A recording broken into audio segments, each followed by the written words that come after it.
Auto insurance can all seem the same until it comes time to use it. So don't get stuck paying more for less coverage. Switch to USAA Auto Insurance and you could start saving money in no time. Get a quote today. Restrictions apply. The family that vacations together stays together. At least that was the plan. Except now the dastardly desk clerk is saying he can't confirm your connecting rooms. Wait, what? That's right, ma'am. You have rooms 201 and 709. No, we cannot be 5 floors away from our kids. The doors have double locks. They'll be fine.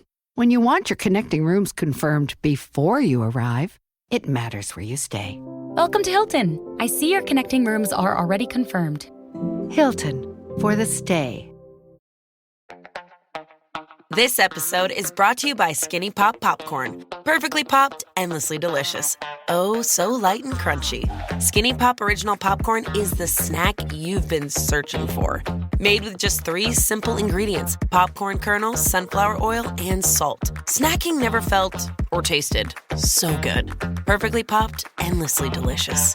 Give yourself permission to snack and pick up Skinny Pop Original Popcorn today.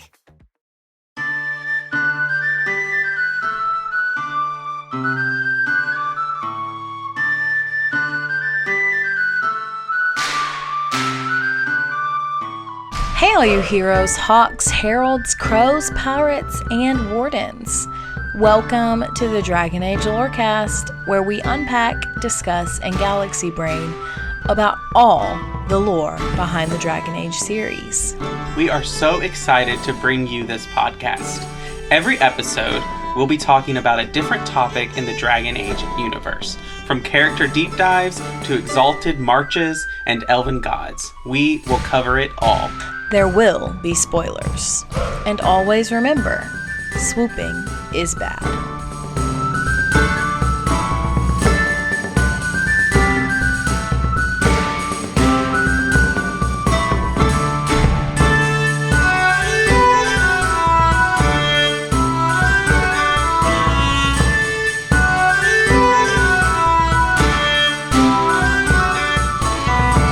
Hello and welcome to the Dragon Age Lorecast, where we talk about Dragon Age and its lore. I am one of your hosts, Austin, also known as Teacup. And I'm your other host, Shelby or Shecup. And we're here for part 3 of Tevinter Nights. We are here to talk about several stories coming up. Honestly, just overall impressions before we get started. This has some of the weakest stories, but also some of the best. I think it has the best stories, this section, for sure. There's really only one story in this chunk that I didn't like. So let's just dive right in. So if you haven't tuned in to the other 3 episodes, we're covering, or the other 2 episodes, we're covering Tevinter Nights in chunks of chapters. So at the beginning, I've given just this kind of very quick overview of the book if you haven't tuned into the other episodes. So Tevinter Nights is a compilation of short stories edited by Chris Bain, Patrick Weeks, Matthew Goldman, and Christopher Morgan, and was published in 2020. Many of the characters we meet in this anthology come up again as companions in Veilguard, characters in The Missing, and more we probably don't know about. So let's get into the first one, which is Herold Had the Plan by Ryan Cormier. And this short story for me is probably my least favorite of all of them. But it is set in the Free Marches, specifically the forests outside of Starkhaven, and they're like traveling toward Tantervale.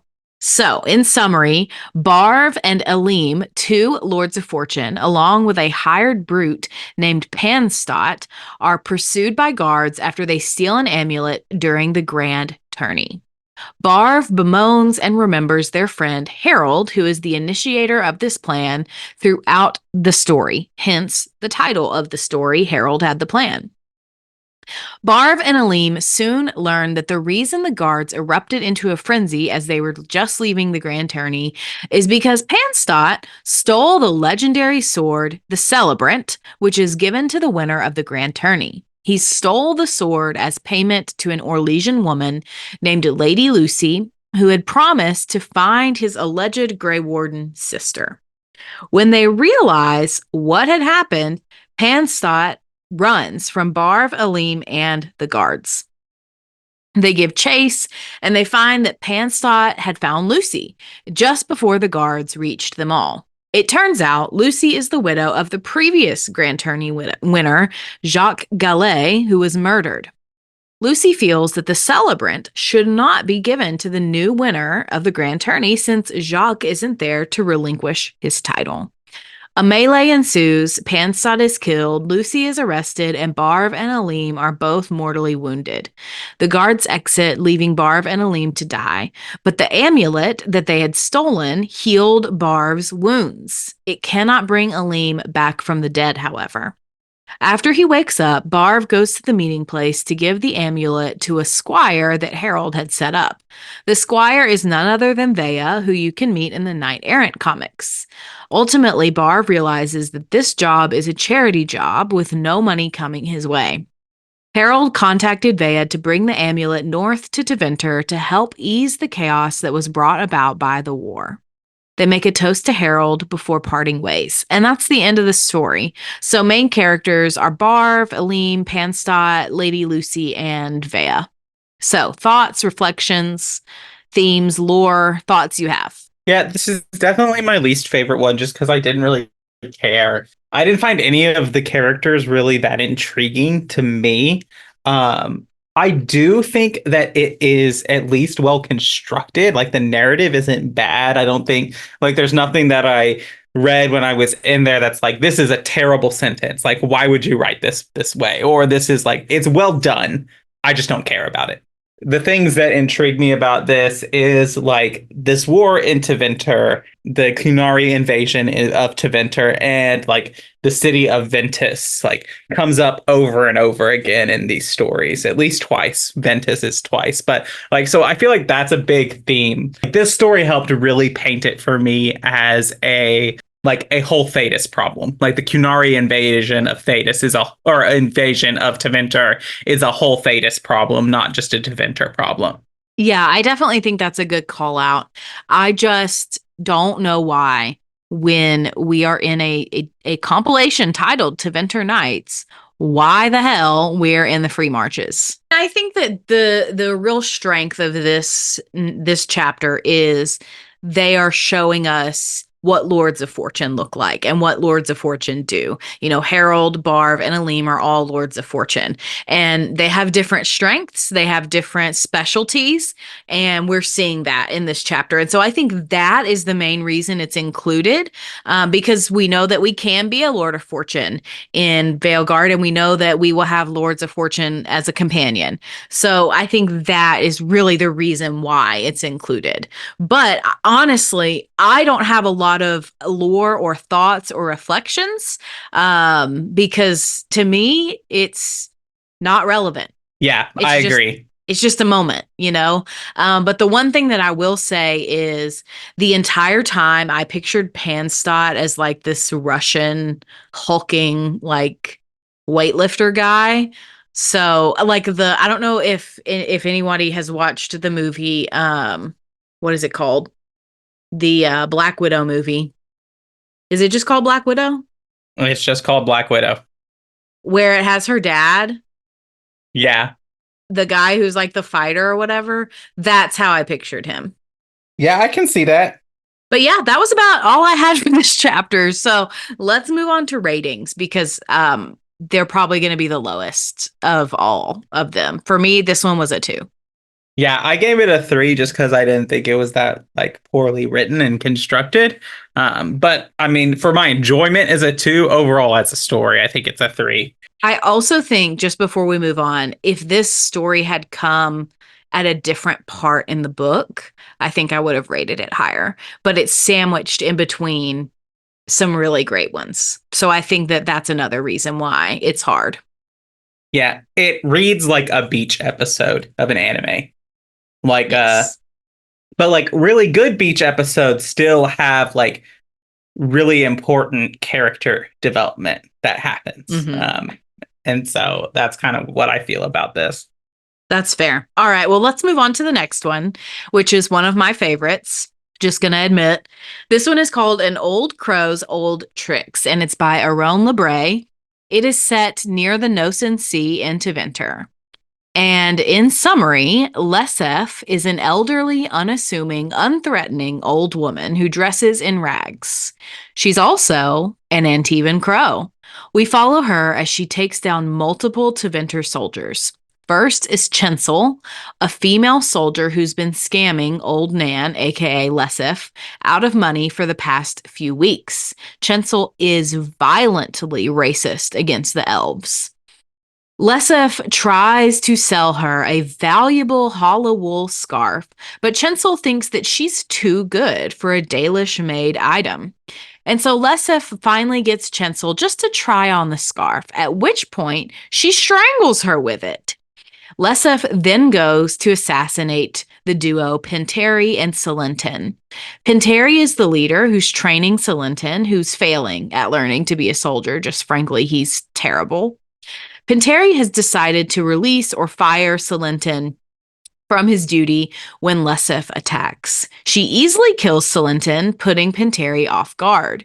She then puts out the fire that they'd made, leaving him completely blind. Penteri claims that, he was just following orders from Magister Biclius and that he isn't to blame for anything. Lesef, however, disagrees and kills him. She then heads to Magister Biclius's tent. He is already awake and aware of mischief because the soldiers' camp is quieter than it should be. He also realizes that someone is in his tent, and he rises from the bed to see Lesef. He immediately underestimates her and also figures out that she's an Antivan Crow. He doesn't think highly of the crows, as he views them to be too flashy and showy rather than containing substance. Biclius may be stronger than Lesef, but she's able to dodge his attacks. And she has prepared well by releasing an Antivan drug that causes lethargy and has sealed the top of the tent shut, where smoke usually escapes, so the drug is more potent. Biclius is incapable of attacking back because he is not used to the drug.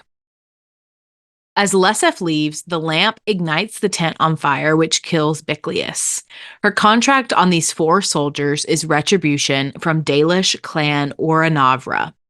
Biclius and his company of soldiers ordered the Dalish off of their land and brutally murdered families, couples, and left many to die in a fire. They hired Lesef to get vengeance, and each of the soldiers that she's killed, they each had a hand in the violence. As Lesef leaves the encampment, she's chased by a few remaining soldiers. That's when her backup, a half-elf named Tainsley, who is kin to Clan Oranavra, comes in. He is extremely tall, 7 foot tall, and he wears plate armor that allows him to masquerade as a Qunari. Lesef shouts phrases in Qunla as the soldiers are pursuing, leaving Tevinter to believe that this attack was of the rogue Antom. So, characters are Lesef, Tainsley, Chensel, Penteri, Celentin, and Biclius. The Crows chapters have been some of my favorites. Me too. Yeah, and I think that one thing that also this reminds me of is it reminds me of, I forget what they're called, but they're the ones of like the many faces in Game of Thrones that Arya joins, that assassins. I forget what they're actually called. Yeah. But yeah, that reminds me of that so much, of like, especially like the disguising, well, not really disguising as an old woman, but like using that to her advantage. I say it also reminds me of Assassin's Creed when Connor's getting beat up in Assassin's Creed 3 and Achilles just comes in and just easily deals with these men who are owning Connor. Yeah, that's fair.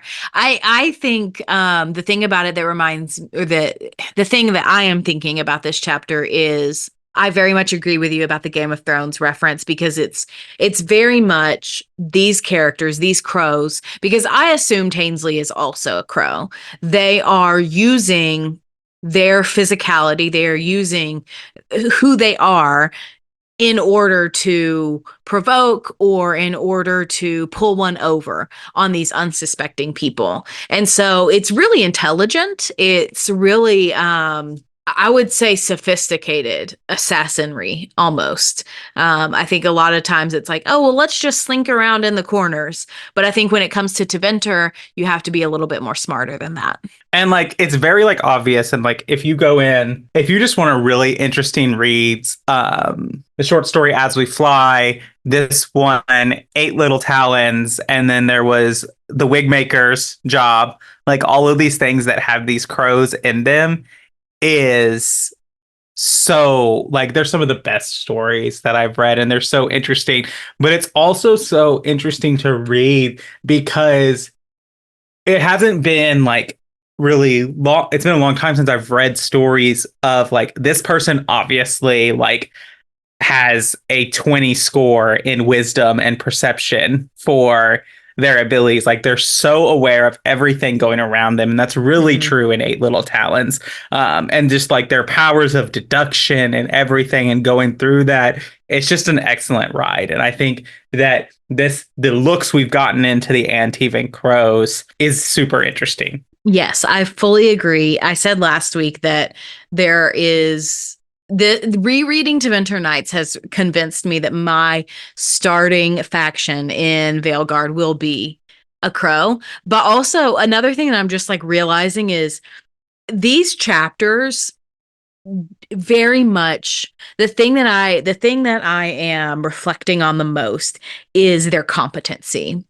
They are so good at what they do. And it just makes me think of Zevran, because he is not, and not that he's a bad assassin, he's definitely not, but he is just not to this level that Taya and Viago and Lesef and Lucanus and Ilario, they're not to the same level as them. He's just not. And I think part of it is because most of these others want to be part of the Crows, and Zevran did not want to be part, but he has no choice. And so it just is making that very clear to me. Yeah, I 100% agree with that. And like, I think also some of that is like game mechanics in that. And I think that like what you said resonates me with about Zevran is that he doesn't really want to be in the Crows. His trap for the Warden is terrible. I feel like all of these Crows would be like, what the hell are you doing? Yeah, like it's so bad. And I mean, I think we talked about this on his character deep dive, so we don't need to get too into it, but he wants to die. Like he's not trying in that trap for the hero. Like he's not doing this to the best of his ability. He is intentionally failing so that he doesn't have to do this anymore. But that's not the story that happens, as we know. But you're right. I agree with you. I think any other Antivan Crow, except maybe a new recruit, would be like, well, what the hell is this? Like, this is not what we do. This is not our standard. But let's get off of Zevran. So another thing that I love about this story is that this is the second story about the Crows that we've gotten that feature an elderly assassin as the main character. The other one is As We Fly, and that one actually has two elderly characters as the main. But I love that. I love that, you know, like they're utilizing everyone. It doesn't matter who you are, what you look like. Anybody can be part of our killing machine. It just is like, once you're a crow, you're a crow, and that's it. And so you can be a crow for as long as you keep succeeding on missions. Because as we know from Zevran and other like stories that we get, there is no like failing a mission for the crows. You either succeed or you die. Right. Exactly. And then the last thing that I really wanted to mention is at the end, it's when Lesef is running from these soldiers and she's shouting in Kunlot. And she basically says, I don't know if this is the right pronunciation, but I'm going to read it and try anyway. She says, Sten, Shak Basra, Vashadan, Tom, and it goes on. And she continues more and more yelling, and finally when she gets to Tainsley and the soldiers are not, you know, they run away, he asks her, he's like, if I might ask, what was it you were yelling? And this is what she says. Oh, that, Lesef said, still giggling.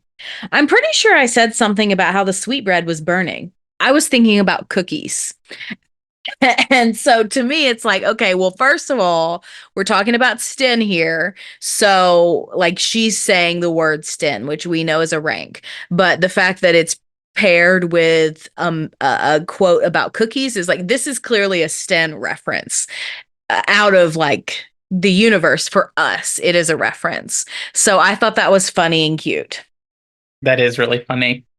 All right, I gave this one a 5, which has been a theme. All my Antivan Crow stories have gotten a 5. And so it's just really well done. And I'm so interested in their perspective. Me too. I love them. I love like everything about the crows that we see in Tevinter Nights just makes me love them so much more. Yes, sure, they're a supremely messed up organization, but what organization in Thetis isn't? So, you know what? I stand them. That's fine. I definitely gave this one a 5. So let's move on to the next one, which is 8 Little Talons. So let's get into this one. This one is called 8 Little Talons, and it's written by Courtney Woods, who I believe also wrote The Wigmaker Job. Yep. That's another crow story. So let's get into it. So this one is set in the Verdant Isle, which is kind of a villa in the middle of a lake, and it's near Selene, which is in Antiva. So, Katerina de Amorte, first Talon of the Antivan Crows, calls for a once-in-a-lifetime history-making summit of all 8 Talons.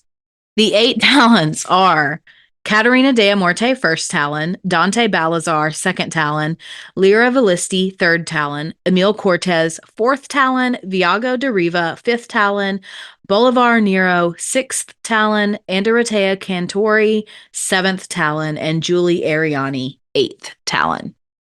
So they're all invited to this villa. There are strict restrictions on the summit. No +1s are allowed. And there are a select few trusted servants to help the crows, preparing meals and all of that. They are gathering to discuss the looming threat of a Qunari invasion and what they should do about it. But before dinner can even occur on the very first evening, one of the Talons is murdered. Lyra is murdered just like the Antivan Queen Magical was murdered, with 4 swords in her back. The swords are perfect replicas of the ones that murdered Queen Magical. Dante is suspected because he is a lyrium addict due to a contract that he took where he had to go undercover as a Templar. But he's suspected, and lyrium, being a lyrium addict is important because lyrium was found underneath Lyra's fingernail, so they think he did it.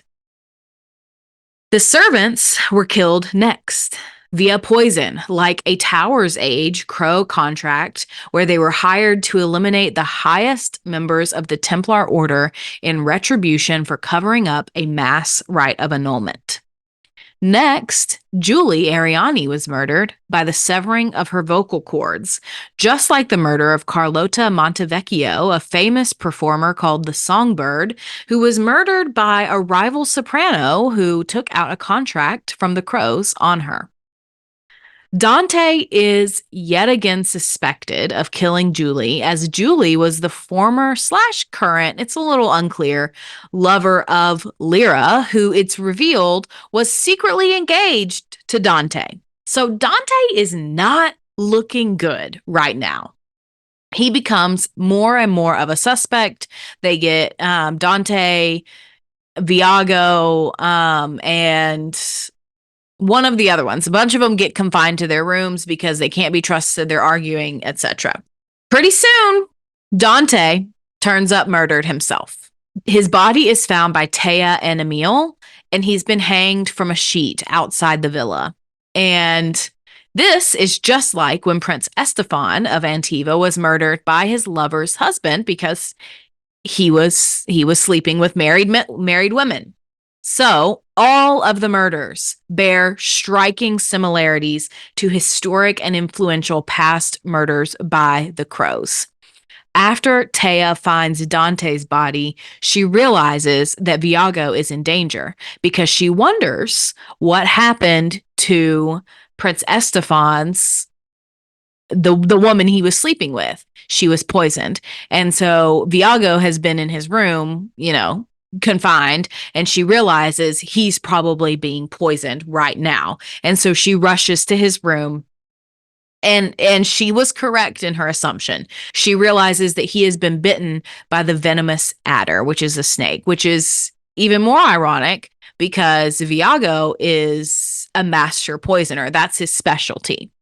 So she's finally able to rescue him, and together they piece together that Emil is actually the murderer, and he has been paid off by the Qunari themselves. And the reason why Emil, has orchestrated all of these murders in this way is because he feels like they used to murder for reasons. They used to assassinate for the good of society. And now the only thing that the crows care about is money, which arguably may or may not be true. So at the end of this story, there are only 3 out of 8 Talons left because they kill Emil in retribution.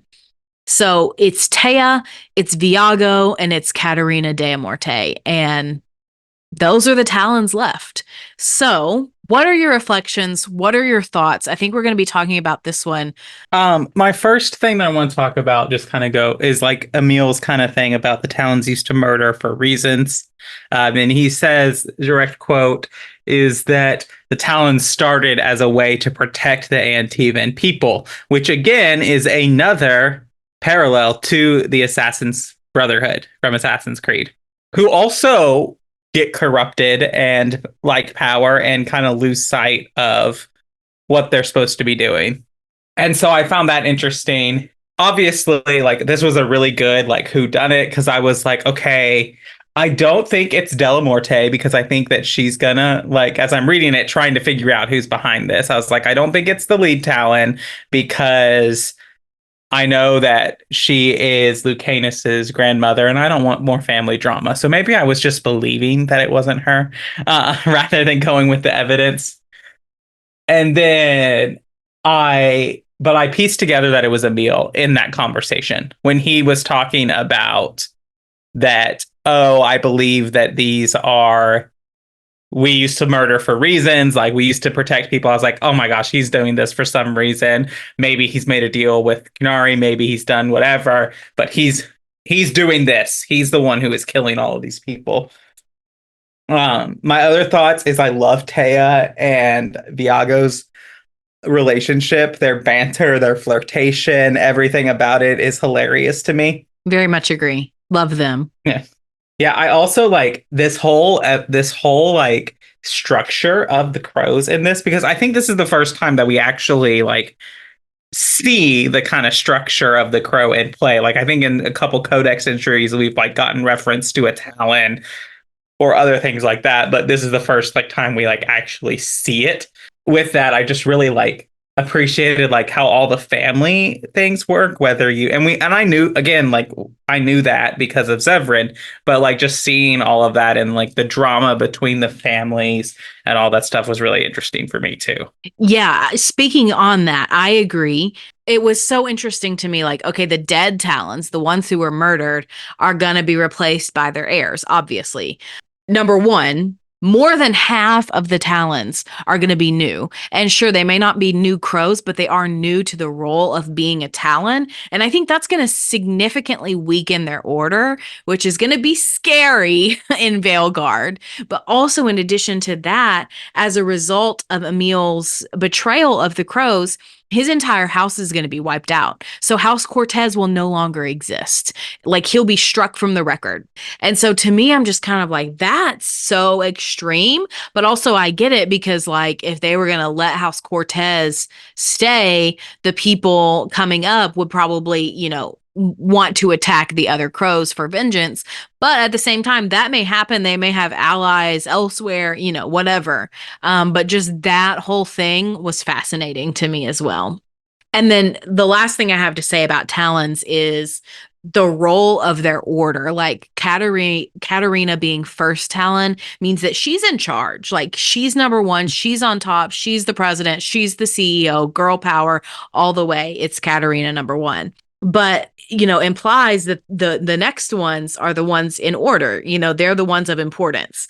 Emil is fourth Talon, so he's right there in the middle. He's not unknown. He's not in power, and granted, they are all in power too.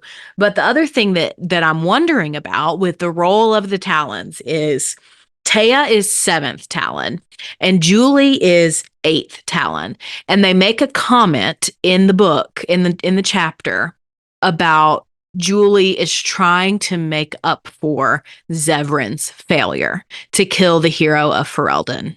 And so it makes me wonder, is she eighth Talon because she was punished for his failure? Because we know Taya is new. We know that she is, brand new to the crows, or to being a Talon at least. We know that she came from nowhere. She doesn't have political connections.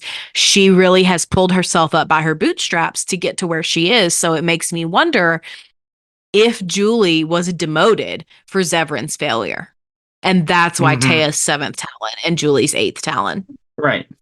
And this is another question that I had while reading this that I wanted to kind of ask is the Talon obviously the first Talon, but is the first Talon always going to come from the De La Morte family, or could another family usurp that and become first Talon? How is it an actual ranking based on status or anything like that, or is it based on these families fall into this slot? Well, I think it's the families, because they mention with Dante, Lyra, and Julie, their heirs will take their places and become the next Talons. But I think De Morte being first Talon, remember in the Wigmaker job, Lucanus and Ilario have this whole conversation about who's going to take her place when she dies. And Lucanus insists it's going to be Ilario. It's going to be you. It's going to be you. So yes, I think it is hereditary, but as we've seen in this chapter, there's nothing preventing the rest of the crows from ousting you, from banding together and saying, all right, no, we're eliminating your house. So yes, It is hereditary, but also it seems a very unstable thing. There's no guarantee that you're going to hold on to your first Talon position forever. It's very Game of Thrones, Westeros-esque, especially with the Westeros right of conquest thing. There's an heir to the throne. There's a person who comes up and is a line of succession, but anyone can claim the Iron Throne by right of conquest. Yeah, similar. Also, another thing that I found very interesting that made me think about this is that Lucanus might be one of the most influential, not influential, but someone of an extremely important status that we have as a companion. Yes, I agree. I think Lucanus and Emmerich both are very high up in their respective factions. And that's, we've gotten high up companions before. Look at Iron Bull and Cassandra. We get Aveline. I don't know if we really have one in Origins, but that's different, I feel. No, not really. He's not high up. But he can become king is my whole thing about that. And Cass is another good. He doesn't start out that way. That's true. Cass is probably a very good equivalent to Lucanus, because not only is she in line for the Navarran throne, 57th or whatever in line for the Navarran throne, she's also the hero of Orlais, which is on par with the hero of Ferelden status. And not only that, she's the right hand of the divine. So yes, for sure. But let's get back to Eight Little Talons. So a few things that I wanted to point out is, number one, let's talk about Viago a little bit. First of all, we find out in this chapter that he is the bastard son of the Antivan king, and that all bastard children of the Antivan king are either sent to the crows, and so they relinquish any claim they may ever have on the throne, or they get sent out of Antiva to make their own way in life, and that's it. So that's a little extreme, but that's their way of kind of preventing succession crises. And so Veilguard is the bastard son of the king, and he kind of has a complex about it, but what I find even more interesting than that is he's a master poisoner. He knows everything there is to know about every poison that has ever existed. And I wrote in the novel on a sticky note, I wrote, Veilguard is insane because of this. And the reason why I wrote that is because this is the quote. Veilguard had with him his leather case of poisons and antidotes for toxins that were typically hidden in ingredients such as olives, truffles, pasta, lamb, cheese, cream, and alcohol. But he had not expected eggplant and needed to mix up something that could combat flesh rot, a choking powder easily absorbed by nightshades. On top of that, he still had to take his daily dose of diluted adder's kiss to continue developing an immunity to that more common but no less lethal poison. Sir, I want to tell you that's extreme, but also your daily dose of poison is probably what saved your life, so I will refrain. You can keep doing what you're doing, but I don't want that life. Yeah, I liked Veilguard. I liked Taya. I really loved all of the Italian names. It's really interesting to me, and I know there's other points, but I want to talk about Antiva for a second. That the whole reason they're calling this meeting is because Antiva doesn't have an army. They don't have a military. They don't have a standing whatever. No, they have the crows. And so it's just interesting to me. I mean, it's interesting because they're one of two factions who have a militaristic, they're the army of this country.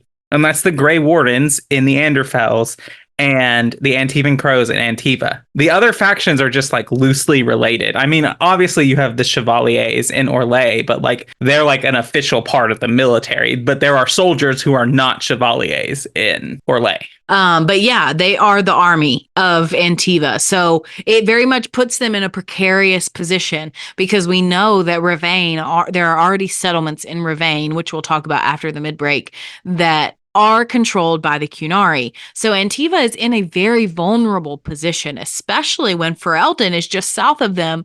And Ferelden's not in too good of a place either, nor are the Free Marches, who are all not unified. The eastern part of Thedas is very weak to a Qunari invasion. Yes, very much so.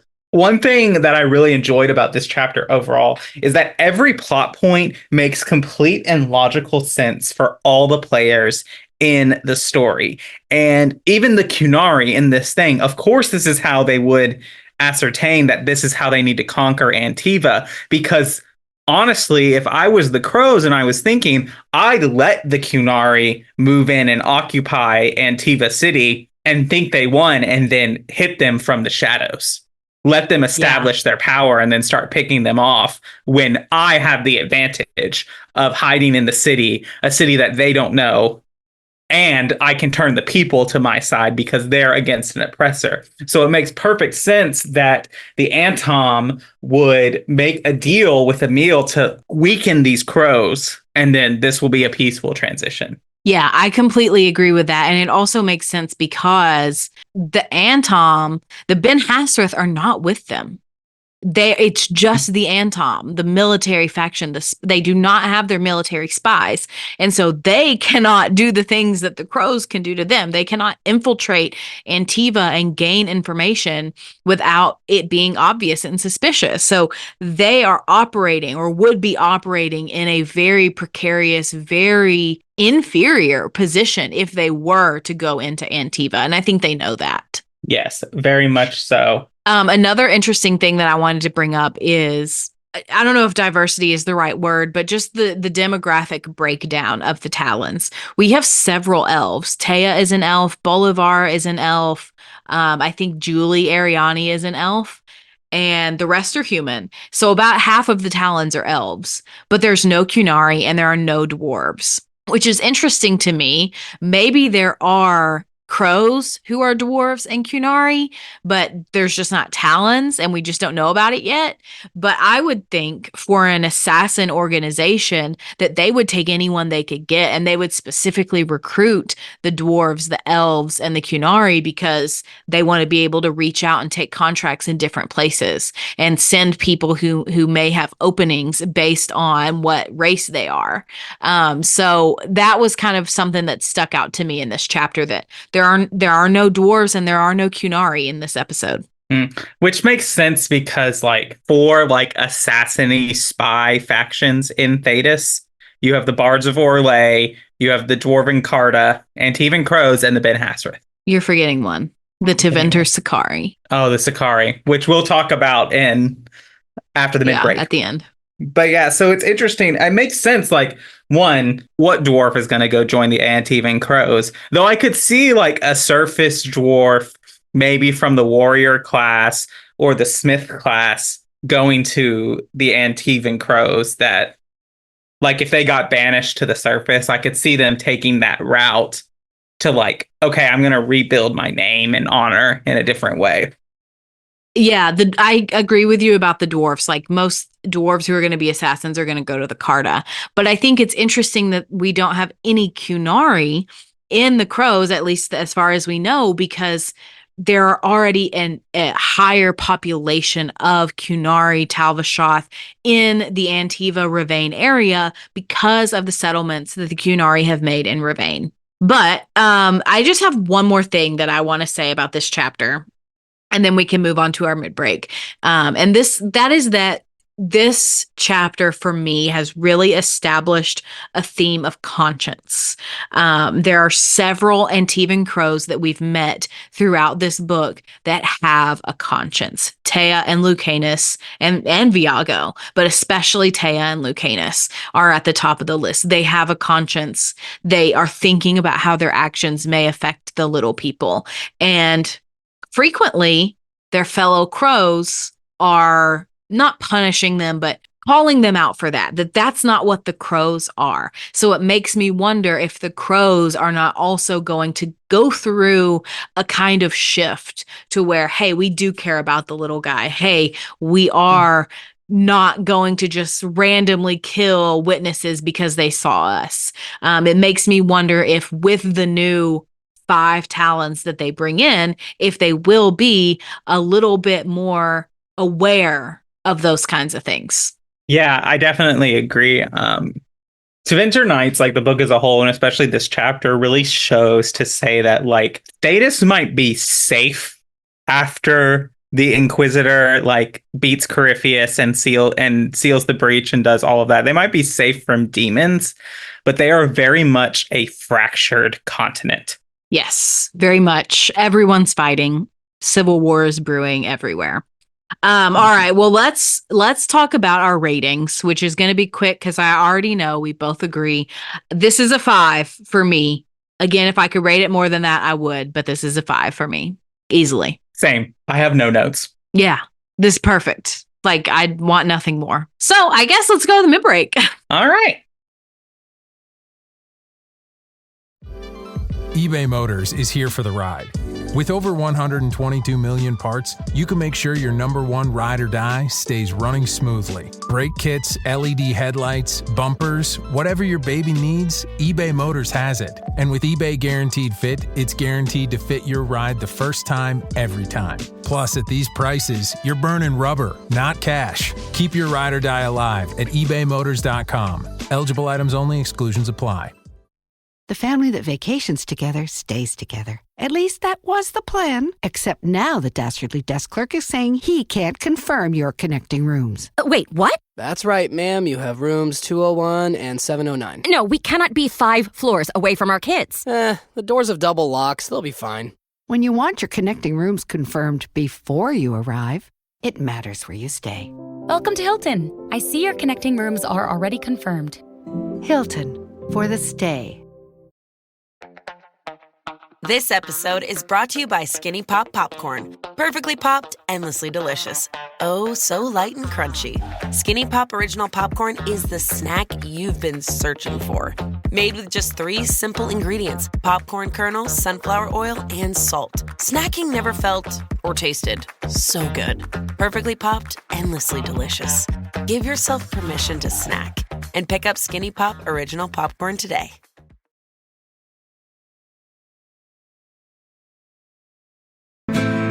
What is this? A new book? All this shit is weird. Oh, Verk, that is a terrible title. What are you even thinking? That book you were reading this morning, Assyrian Spear. I don't think he had a spear in the legends. He does in this one. Read the description. Andraste knelt before no man but her maker. But she hadn't counted on the Archon Hessarian. Can Hessarian penetrate the tight-knit defenses of the warrior prophetess? Will she be prepared to face the full blast of his power? Wait a minute. Isabella, this is a vulgar thing. You want to borrow it? No! You sure? It has pictures. Not listening, I'm not listening. Varric, does Hawk ever autograph books? Why? Doesn't your copy of The Tale of the Champion have a big hole in it? Yes, but it could also have Hawk's signature on it. Welcome to the middle of the show, where we take time to thank our patrons. Thank you all so much. If you want to come on the show, get your name read out, etc., join us for our patron chats. Make sure to sign up. Patron chats are coming soon, so get on that if you want to join that. A special thank you to our first patrons, Genesis and Lisa M.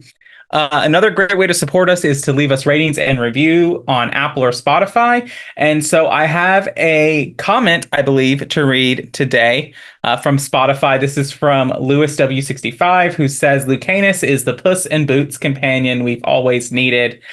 I agree. Thank you so much, Lewis, for that review. You can also come and join us on Discord to talk about the games, talk about Dragon Age, talk about your theories, come on, and if you haven't joined, join solely so that you can tell us which Tevinter Nights story is your favorite, and we can talk about that and do that. Cups Podcasting and more Discord server. You can find that link in the episode description, also all on our website, cupspodcasting.com. And so that's all I have for the middle of the show.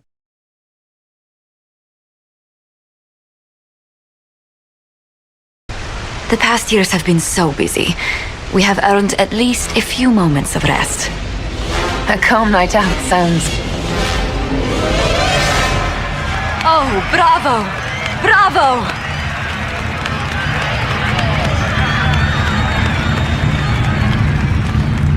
Was the woman in gold playing a king? Who was the man in feathers? Oh, it's all very simple. The first actor's mask is determined by... well, I will lend you the program guide. But tell me, did you enjoy the performance? That was one of the greatest things I've ever seen. Truly. That part with the glittery, and they actually set fire to... Yes, I truly enjoyed it. Then I call tonight a great success. I've got some of it written down now. Give it here. Her breasts strained against a leather jerkin like 2 wild stallions corralled against their will. She pounced, the smooth moves of a jungle cat, and locked her thighs around Donnick's waist. He... What? Nothing. What is that? Shh. Isabella just thought she'd celebrate your love affair with a written dedication. It's friend fiction. I do it out of love. I will never, ever be clean again. You fear barbarians will swoop down upon you. Yes, swooping is bad. So the next chapter, which is the next to last chapter, is called Half Up Front. And this one's written by John Epler. And the setting for this one is another duo setting, which is Minrathous and Kontar, which is a Qunari-held city in Ravane. So in this one, a former Altus mage named Vadis, along with her elven partner, Irian Cestes, is hired by a mysterious elven woman to steal Dumat's Folly, an artifact said to be a piece of the Black City itself, housed at the Archon's palace. When they arrive, they find that the artifact has already been stolen, presumably by the Qunari. They escape via the route the previous thieves used, a broken tile that led underground and into a pit of mud. In the escape, they find a note that allows them to track the thieves to the Qunari-held city of Kontar in Ravane. When they get there, they quickly realize the Ben Hassrath have a dreadnought in the harbor, which has been turned into a mobile Darvarad used to isolate and study magical artifacts. Vadis finds the artifact, and her patron, the mysterious elven woman, appears. She paralyzes Vadis magically and reveals herself to be affiliated with the Dread Wolf.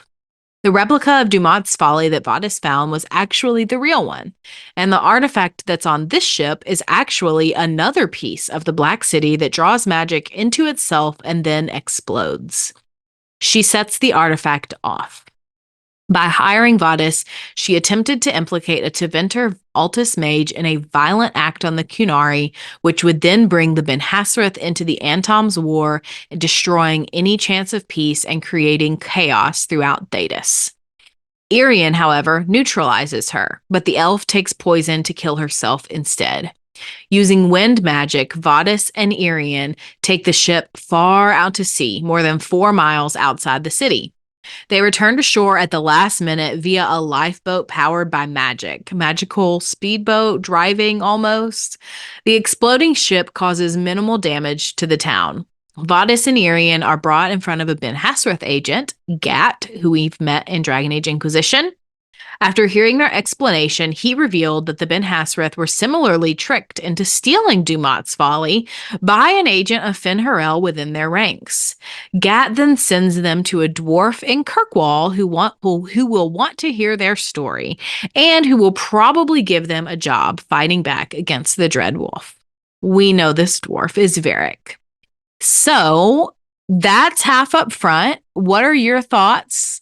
What do you like about this one? Things you didn't like about this one?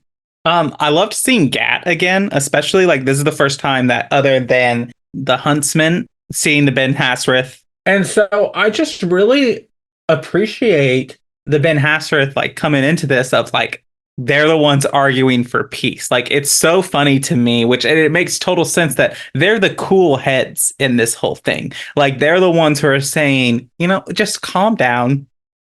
Have a latte, quit murdering people. Just. Yeah, absolutely.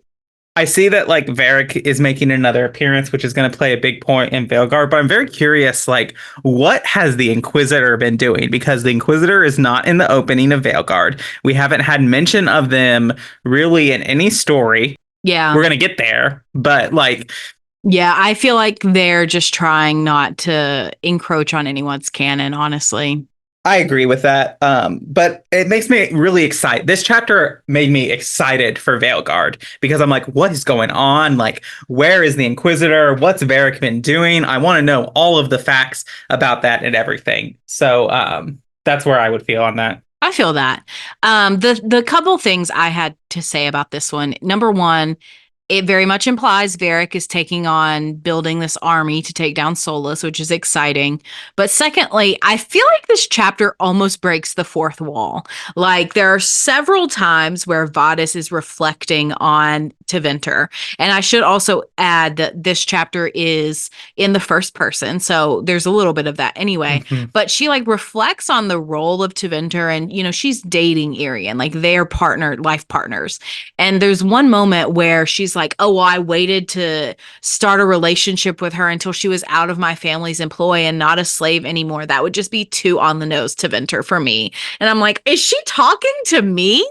Like, who is she saying that to? It was a little cheesy to me, to be honest, because I'm just kind of like, is it Tevinter Altus Mage who would be a Magister if they hadn't left home? Like, would they really think that way?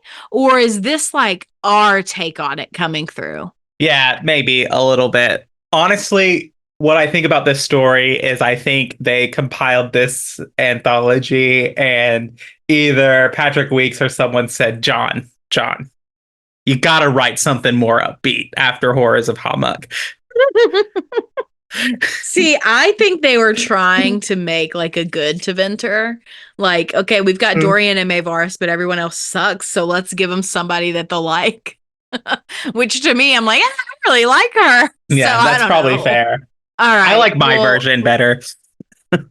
Yeah, let's go with that. But let's give our ratings. So for me, I'll go first this time. This one was a 3 for me. It didn't stand out to me. I liked the plot of it. I just didn't feel like I wanted more from the characters. And I think this is part of first person. I don't feel like you get as much of their reflection. So it's a 3 for me. Right.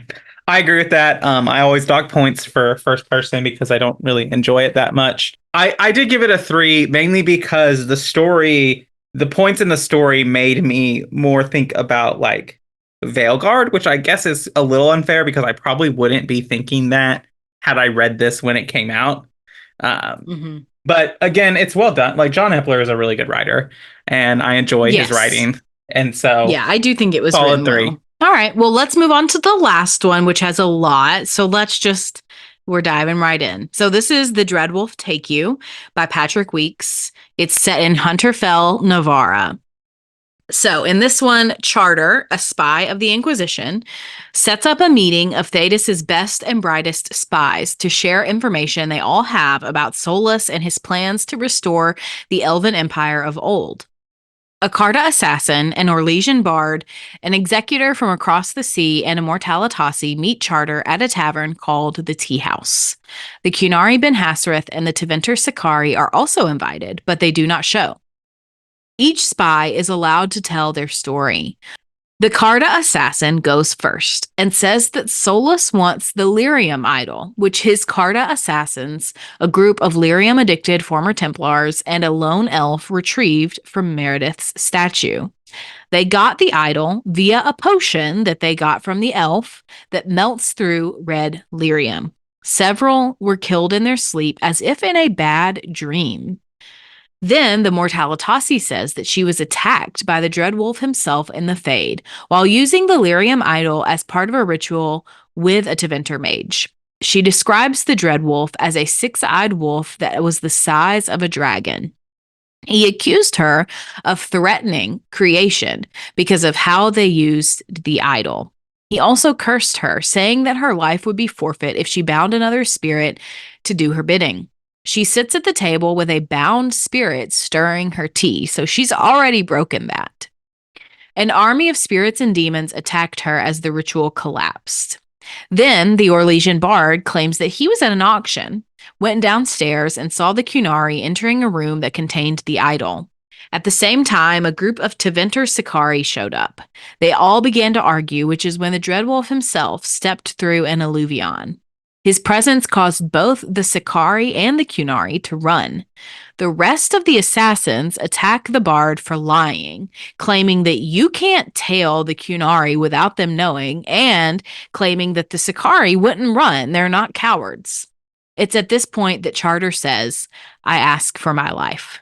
She's figured out that the Orlesian bard is Solus. He kills the Carta assassin and the Mortalitasi and had already killed the executor. He grants Charter's life and claims that he has no choice but to go through with his plan and his ritual as it will save the world, and that the elves who still remain, like Charter, may even find it a better place. He also says that revealing his plan to the Inquisitor was a foolish moment, a moment of weakness, and that he's no god, only prideful and hot-headed. He asks her to apologize to the Inquisitor when she reports to them, then leaves. The end. Thoughts? So many. I don't even know where to begin. interesting, the presence of the Executor, which is a newish faction via the short stories and this book. I guess they're NDAI. So I want to talk about them just briefly before we dive into that. And that Solus tells Charter at the end, don't trust those across the sea because they're dangerous. This person does not flinch from Mortalitasi, from Tevinter Sikari, from Orlesian Bards, from Kunari Ben Hasrith. He does not flinch.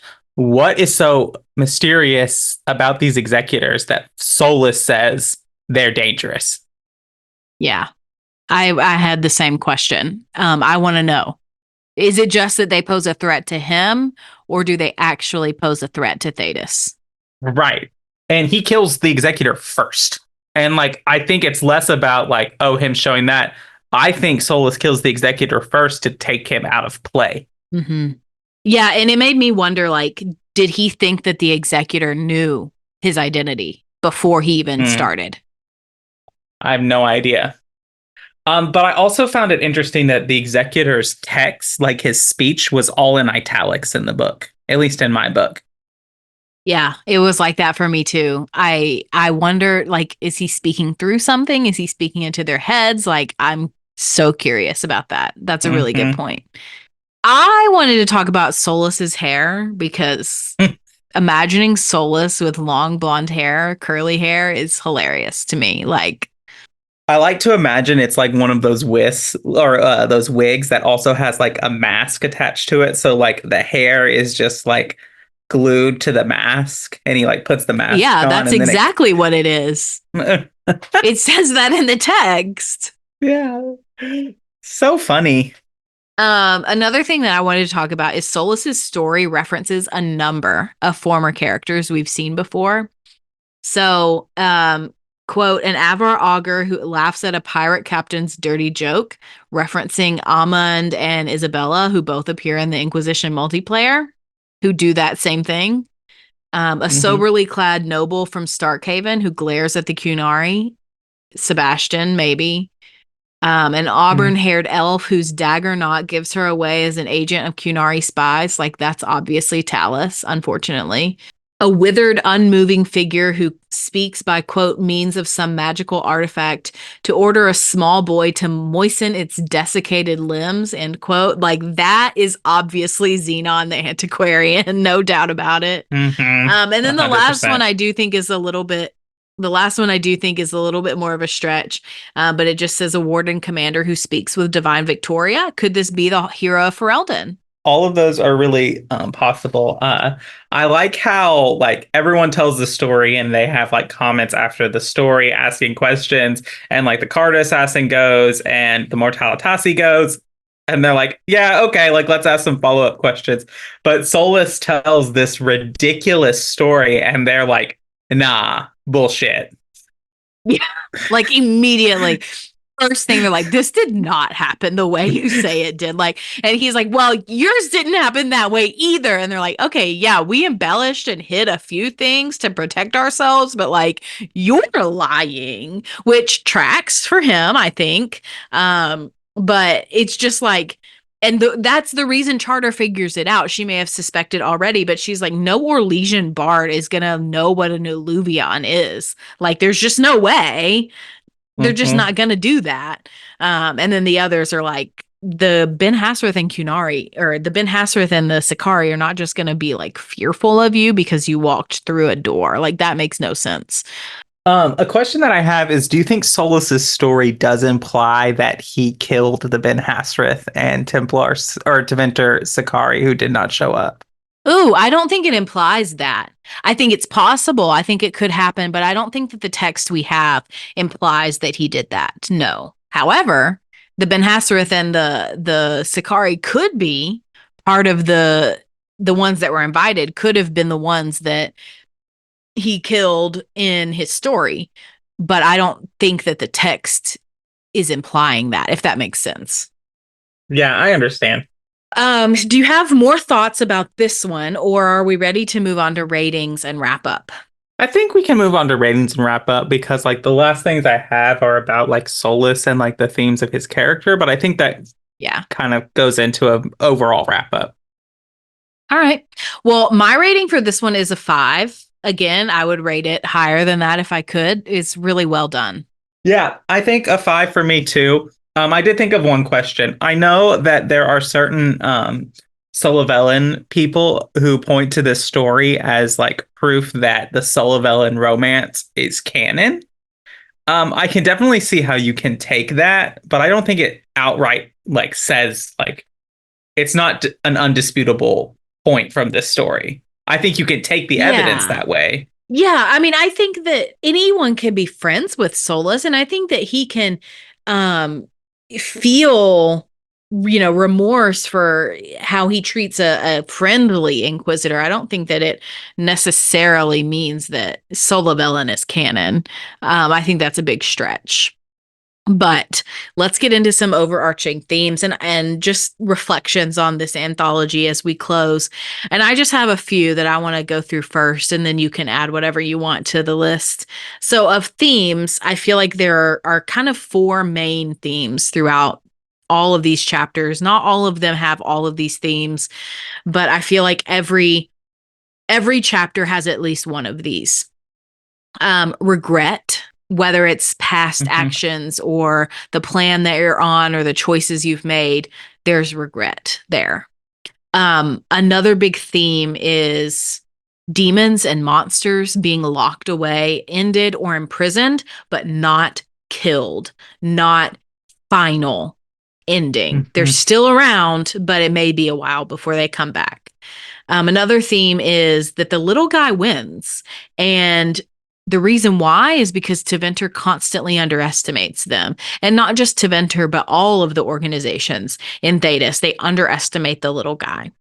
And then lastly is conscience. I think we see a lot of this in the Crow chapters where they begin to reflect on the effect that their actions have on previously discussed little guy, the common people. And that's a big change for a lot of the organizations in Thedas. So those are my themes. Yeah. Do you have more to add?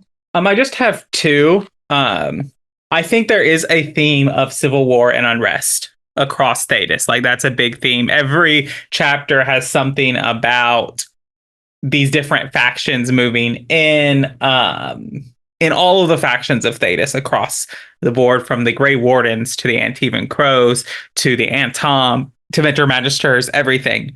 But I think also with that is a theme of like, not just like not taking things at face value, but also like these stereotypes need to be undone. And I'm thinking about the first chapter that we're introduced into. And I think that's a big thing in there of like not taking things at face value and allowing yourself with the theme of conscience to grow and change. We see a lot of that with Strife and Myrian, just kind of how they both grow in those ways, and similar kind of things about all of that. And Lucanus' own conscience and growth. Yeah, I absolutely agree with that. So I just have a few more thoughts about the anthology, and then we can kind of give our final ratings on the whole book as kind of a average of everything. So the Venatori, they show up in several chapters, which means there's still a threat.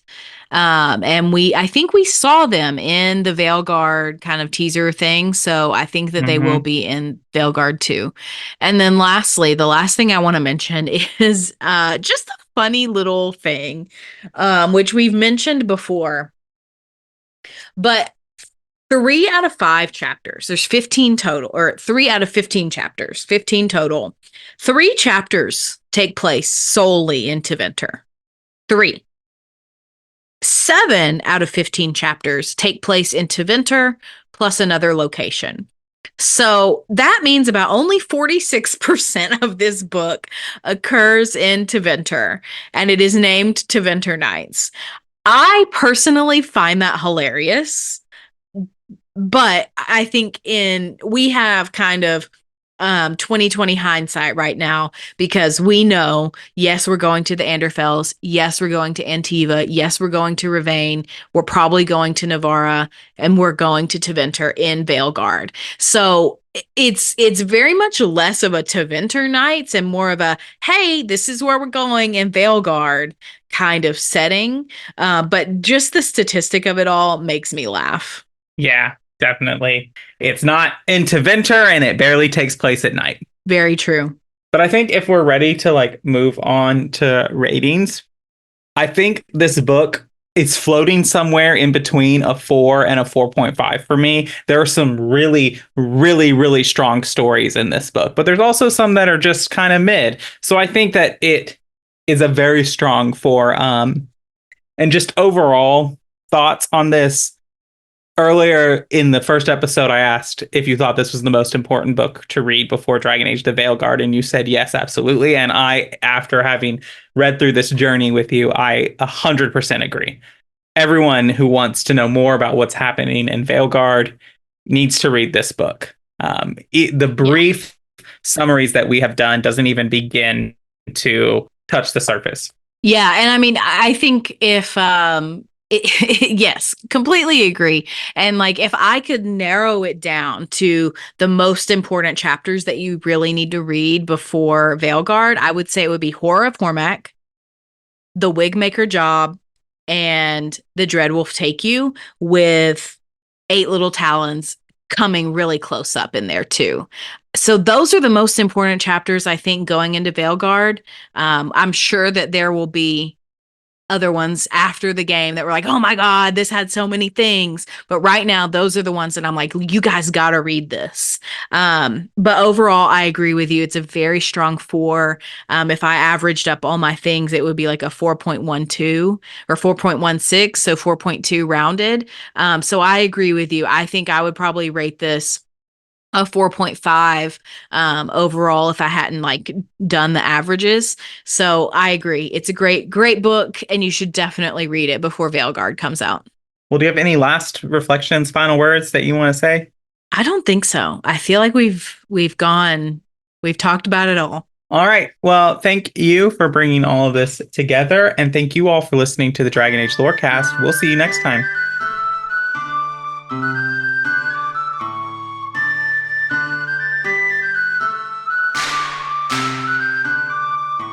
Thanks for listening to the Dragon Age Lorecast. You can find us on Twitter at DALorecast. If you have any lore questions, topics to unpack, or side character suggestions, join our Cups Podcasting and More Discord server. It's easily the best place on the internet. You can also support us financially through our Patreon.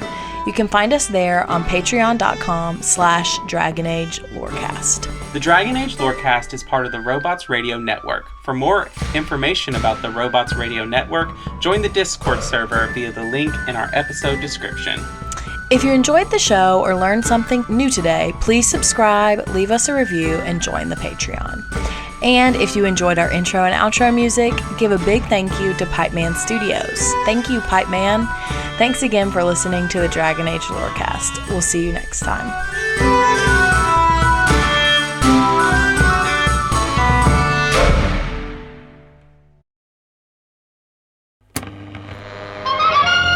When a wasteland detective and a vault girl cross paths, no criminal is safe. You're both under arrest. Don't move a muscle if you know what's good for you. Based in Bethesda's Fallout series, follow Walter and Bunny as they traverse the Texas Commonwealth and New Vegas, busting big crime rings. We'll need all we can to expand into Vegas territory. And surviving anything the wasteland can throw at them. It's him! It's the Mothman! Featuring a series of nail-biting narratives and guest stars from across the Fallout community. It's anybody's guess what thrilling case is up next. War never changes, does it, Bunny? No, it certainly does not. True Vault Escapades, a Fallout audio drama. Available anywhere you get podcasts.